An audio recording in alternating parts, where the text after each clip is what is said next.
For decades, Saudi Arabia enjoyed steady growth and economic stability thanks to oil. But crashing crude prices have turned the kingdom's traditional strengths on its head. Now a new generation of royalty is hoping to shift the country's economic priorities sooner than later. CCTV's Ahmed Koo has more.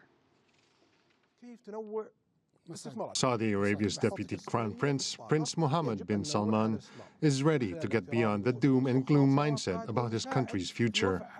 It's those doubts that led him to quietly plan a restructuring of Saudi Arabia's economy and government, something he's been working on for the last 2 years. And his motivations for doing so are pretty clear.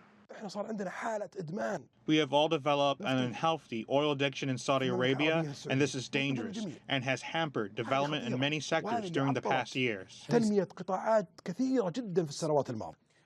an interview with Saudi state television, he unveiled what he calls the Vision 2030 plan.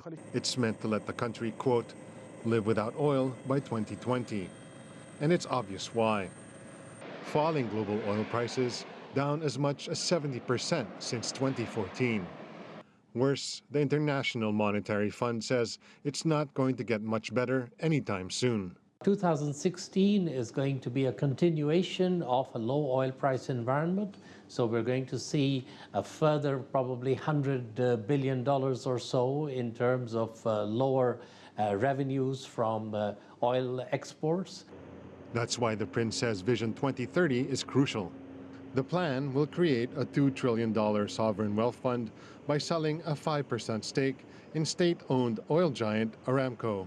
The prince will use the money to diversify the economy by boosting mining and military manufacturing. He also wants to shake up the visa program and make it easier for foreign nationals to invest and work in his country. And in what may be considered a break from tradition, he plans to boost the number of women in the kingdom's workforce. The IMF has praised the reforms, but with certain reservations. I think these are exactly the right kinds of objectives.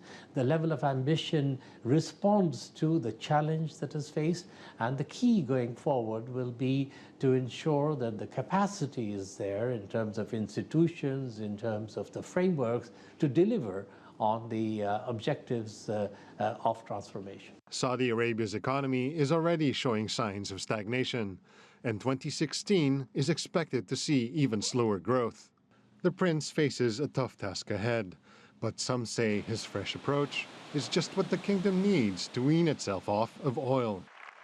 We're introducing iPhone. Prince Mohammed's admiration for Apple founder Steve Jobs is well known, and perhaps the tech icon provides fitting inspiration.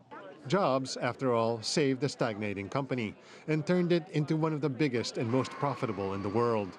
Whether the 31-year-old prince can transform Saudi Arabia into a 21st century economy remains to be seen. Ahmed Koo, CCTV.